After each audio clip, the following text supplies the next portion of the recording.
Stephen R कवी यांचं the 7 habits of highly effective people हो हे एक असं पुस्तक आहे जे अनेकांच्या बुकशेल्फमध्ये असतं. हो पण वाचून पूर्ण किती जण करतात हा प्रश्न आहे. बरोबर. आणि ते पूर्णपणे समजून घेणं आणि आयुष्यात उतरवणं तर एक आव्हानच असू शकतं. आज आपण तेच करणार आहोत. आपल्याकडे या पुस्तकावरच्या काही सविस्तर नोट्स आहेत आणि एक इन्फोग्राफिक सुद्धा आहे, ज्याच्या मदतीनं आपण या 7 सवयींच्या अगदी मुळाशी जाणार आहोत. आणि या पुस्तकाचा जो पाया आहे ना, तो एका खूप महत्वाच्या विचारावर उभा आहे. कोणता? आतून बाहेर बदल, म्हणजे inside out change. Inside out change? हो, म्हणजे जर आपल्याला बाहेरच्या परिस्थितीत आपल्या यशामध्ये खरा बदल हवा असेल तर त्याची सुरुवात आपल्या आतून झाली पाहिजे, आपल्या चारित्र्यातून, आपल्या विचारांतून. हो, म्हणजे मला प्रमोशन का मिळत नाहीये किंवा माझे संबंध चांगले का नाहीत अशी तक्रार करण्याऐवजी मी स्वतःमध्ये असा कोणता बदल करू शकेन ज्यामुळे परिस्थिती बदलेल, हा प्रश्न विचारणं. बरोबर? अगदी. आणि याच बदलाच्या प्रवासाला कवी यांनी 3 टप्प्यांमध्ये विभागला आहे. अच्छा. पहिला टप्पा आहे अवलंबित्व, म्हणजे डिपेंडन्स, जिथे आपण इतरांवर अवलंबून असतो.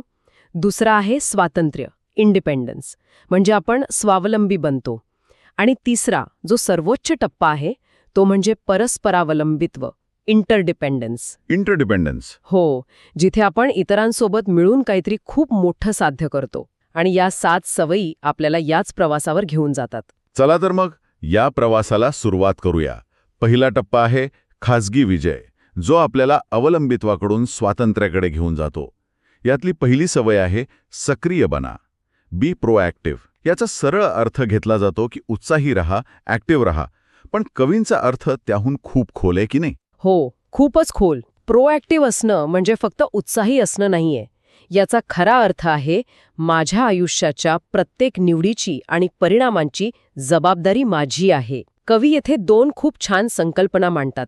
एक आहे चिंतेचे वर्तुळ, सर्कल ऑफ कन्सर्न, आणि दुसरं प्रभावाचे वर्तुळ, सर्कल ऑफ इन्फ्लुअन्स. आपल्या चिंतेच्या वर्तुळात अशा अनेक गोष्टी येतात ज्यावर आपलं नियंत्रण नसतं. हवामान, अर्थव्यवस्था, दुसऱ्यांचं वागणं.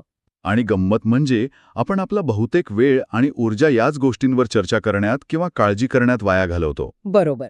या उलट सक्रिय लोक आपली ऊर्जा प्रभावाच्या वर्तुळावर केंद्रित करतात, म्हणजे ज्या गोष्टी त्यांच्या नियंत्रणात आहेत. अगदी.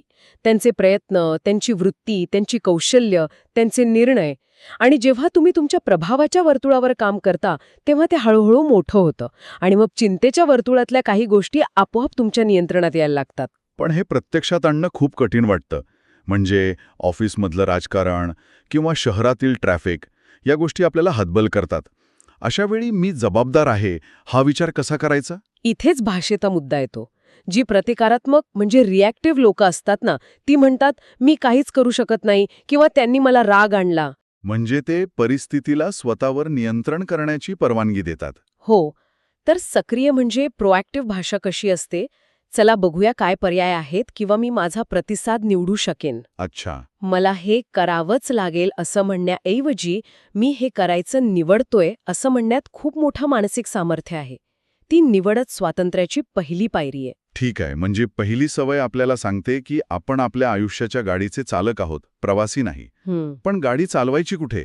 दिशाच नसेल तर वेगाचा काय उपयोग? अगदी अचूक जोडणी केली आहे. आणि इथेच दुसरी सवय चित्रात येते. अंतिम ध्येय मनात ठेवून सुरुवात करा. Begin with the and in mind. हो, या सवयीनुसार कोणतीही गोष्ट दोनदा घडते. पहिली निर्मिती मानसिक असते आणि दुसरी भौतिक. म्हणजे घर बांधण्याआधी त्याचा नकाशा मनात आणि कागदावर तयार असतो. बरोबर. त्याचप्रमाणे आपलं आयुष्य घडवण्याआधी ते कसं असावं याचं चित्र आपल्या मनात स्पष्ट हवं. ही दुसरी सवय ऐकायला खूप छान वाटते, पण मला ती नेहमीच थोडी अवघड वाटली आहे. म्हणजे अंतिम ध्येय म्हणजे नेमकं काय? आपलं करिअर, आपलं कुटुंब की काहीतरी अजून मोठं? ते ठरवायचं कसं? खूप चांगला प्रश्न आहे हा. कवी यासाठी वैयक्तिक ध्येय विधान म्हणजे पर्सनल मिशन स्टेटमेंट तयार करायला सांगतात. Personal mission statement? हो. आणि हे फक्त करिअरच्या ध्येयांबद्दल नाहीये. हे आपल्या आयुष्याचं संविधान आहे. मला कशा प्रकारचा माणूस बनायचा आहे, माझी मूल्य काय आहेत, माझ्यासाठी सर्वात महत्त्वाचं काय आहे, यांसारख्या खोल प्रश्नांची उत्तरं यात असतात. आणि एकदा का हे विधान तयार झालं की ते एका कंपासप्रमाणे काम करतं, जे आपल्याला रोजच्या छोट्या मोठ्या निर्णयांमध्ये योग्य दिशा दाखवतं. अगदी. म्हणजे दिशा ठरली. आता तिसरी सवय, महत्त्वाच्या गोष्टींना प्राधान्य द्या. Put first things first. ही त्या दिशेने जाण्यासाठीचं प्रत्यक्ष नियोजन आहे असं म्हणू शकतो का? हो, ही पहिल्या 2 सवयींना प्रत्यक्षात आणणारी सवय आहे. ही सवय शिस्त आणि अंमलबजावणीबद्दल आहे आणि इथे तो प्रसिद्ध टाइम मॅनेजमेंट मॅट्रिक्स येतो. हो, तो 4 क्वाड्रंट्सचा मॅट्रिक्स. बरोबर. कवी वेळेच्या कामांना 4 भागांत विभागतात. पहिला भाग क्वाड्रंट 1 म्हणजे तातडीचे आणि महत्वाचे काम. जसं की एखादं संकट किंवा डेडलाईन. हो. तिसरा आणि चौथा भाग म्हणजे व्यत्यय आणि वेळ वाया घालवणाऱ्या गोष्टी. पण खरा खेळ आहे दुसऱ्या भागात, क्वाड्रंट 2. क्वाड्रंट 2 म्हणजे महत्वाचे पण तातडीचे नाही. पण यातल्या गोष्टींकडे आपलं दुर्लक्ष का होतं? कारण त्या ओरडत नाहीत, त्या शांत असतात. बरोबर. आणि या दुसऱ्या भागात काय येतं? नवीन कौशल्य शिकणं, आरोग्याची काळजी घेणं, व्यायाम करणं, नातेसंबंध जपणं, भविष्याचं नियोजन करणं. ह्या सगळ्या गोष्टी तातडीच्या नसतात, पण याच गोष्टी आपल्या आयुष्याची गुणवत्ता ठरवतात. हो. प्रभावी लोक पहिल्या भागातील आगी विझवण्यात वेळ घालवत नाहीत. ते दुसऱ्या भागात काम करून भविष्यात आग लागणारच नाही याची काळजी घेतात. आणि दुसऱ्या भागावर काम करण्यासाठी नाही म्हणायला शिकावं लागतं. अगदी. तिसऱ्या आणि चौथ्या भागातील गोष्टींना. या पहिल्या 3 सवयी खाजगी विजय मिळवून देतात. एकदा का आपलं स्वतःवर नियंत्रण आलं की आपण इतरांसोबत अधिक प्रभावीपणे काम करू शकतो. आणि इथूनच सार्वजनिक विजयाचा टप्पा सुरू होतो. चौथी सवय आहे जिंकू जिंकू विचार करा. Think win win. ही एक मानसिकता आहे, एक वृत्ती आहे. बहुतेक लोकांना काय वाटतं की आयुष्य ही एक स्पर्धा आहे. म्हणजे एकाच्या यशाचा अर्थ दुसऱ्याचं अपयश असतो. हो, त्याला जिंकू हरू विन लूज मानसिकता म्हणतात. पण जिंकू जिंकू विचारसरणी सांगते की जगात प्रत्येकासाठी पुरेशी संधी आणि यश आहे. हा सहकार्याचा दृष्टिकोन आहे, स्पर्धेचा नाही. अगदी. पण ही जी विपुलतेची मानसिकता आहे, अबंडन्स माइंडसेट. अबंडन्स माइंडसेट, हो, ती प्रत्यक्षात आणणं खूप कठीण वाटतं. म्हणजे ऑफिसमध्ये प्रमोशनची एकच जागा असेल तर सगळ्यांसाठी पुरेसा आहे हा विचार कसा करायचा, हा थोडा आदर्शवाद वाटू शकतो. उत्तम मुद्दा आहे. जिंकू जिंकूचा अर्थ असा नाही की प्रत्येक वेळी प्रत्येक परिस्थितीत तुम्हाला जे हवं तेच मिळेल. अच्छा. याचा अर्थ आहे की तुम्ही नेहमी असा उपाय शोधण्याचा प्रयत्न करता जो दोघांसाठीही फायदेशीर असेल. कदाचित त्या एका प्रमोशनच्या वेळी जिंकू जिंकू शक्य नसेल, पण जर तुमची मानसिकता तशी असेल तर तुम्ही दीर्घकाळात त्या व्यक्तीसोबतचे संबंध जपाल. म्हणजे ही वृत्ती नातेसंबंधांवर आधारित आहे, एका व्यवहारावर नाही. बरोबर. तुम्ही कदाचित नवीन संधी, नवीन जबाबदाऱ्या शोधाल ज्यामुळे दोघांचाही फायदा होईल. आणि जिंकू जिंकू स्थितीपर्यंत पोचण्यासाठी समोरच्या व्यक्तीला काय जिंकणं वाटतं हे आधी समजून घ्यावं लागेल. आणि इथेच 5वी सवय येते, जी माझ्या मते आजच्या जगात सर्वात महत्वाची आहे. आधी समजून घ्या, मग समजावून सांगा. Seek first to understand, then to be understood. ही संवादाची गुरुकिल्ली आहे. आपण बहुतेक वेळा उत्तर देण्यासाठी ऐकतो, समजून घेण्यासाठी नाही. हो, समोरच्याचं बोलणं सुरू असताना आपल्या डोक्यात आपलं उत्तर तयार असतं. ऐकणे म्हणजे एम्पथॅटिक लिसनिंग असे म्हणतात. एम्पथॅटिक लिसनिंग. याचा अर्थ फक्त शब्द ऐकणे नाही, तर त्यामागच्या भावना, देहबोली आणि हेतू समजून घेणे. याचं एखादं साधं रोजच्या जगण्यातलं उदाहरण देता येईल का? नक्कीच. समजा टीममधला एक सदस्य म्हणतो, ही डेडलाईन पूर्ण करणं अशक्य आहे. हां. आता एक प्रतिक्रियात्मक ऐकणारा लगेच म्हणेल, नाही, ते करावंच लागेल, किंवा तुम्ही प्रयत्नच करत नाहीये. हां. पण सहानुभूतीपूर्वक ऐकणारा म्हणेल, तुम्हाला असं का वाटतंय की हे अशक्य आहे? नक्की कोणती अडचण येते? अच्छा, म्हणजे पहिला संवाद संघर्ष निर्माण करतो, तर दुसरा समस्येच्या मुळाशी जातो. बरोबर. आणि एकदा का समोरच्याला वाटलं की तुम्ही त्यांना खरंच समजून घेतलं आहे, तेव्हा त्यांचं मन तुमचं ऐकण्यासाठी खुलं होतं. आणि जेव्हा 2 मनं एकमेकांना खरंच समजून घेतात, तेव्हा एक वेगळीच जादू घडते, नाही का? हो. तीच म्हणजे 6वी सवय, समन्वय साधा. सिनर्जाइज, म्हणजे 1+1=3 किंवा त्याहून अधिक. हो.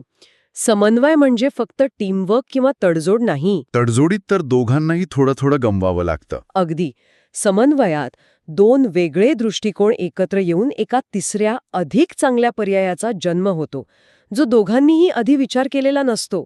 आणि हे तेव्हाच शक्य होतं जेव्हा टीममधले सदस्य एकमेकांच्या मतांचा आदर करतात. म्हणजे मतभेदांना धोका न मानता त्यांना एक संधी म्हणून पाहिलं जातं. बरोबर. या 6 सवयी आपल्याला एका अत्यंत प्रभावी व्यक्तीमध्ये बदलतात.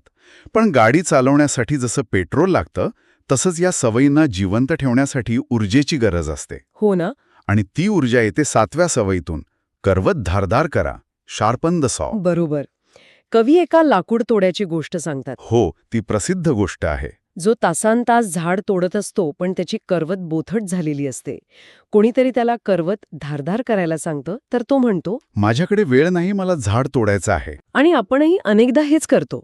आपलं सर्वात महत्वाचं साधन आपण स्वतः आहोत आणि या साधनाला धारदार ठेवणं गरजेचं आहे. आणि या नूतनीकरणाचे किंवा धारदार करण्याचे 4 महत्वाचे पैलू आहेत. हो, कवी यांनी 4 क्षेत्र सांगितली आहेत. पहिलं शारीरिक, म्हणजे व्यायाम, योग्य आहार, पुरेशी झोप.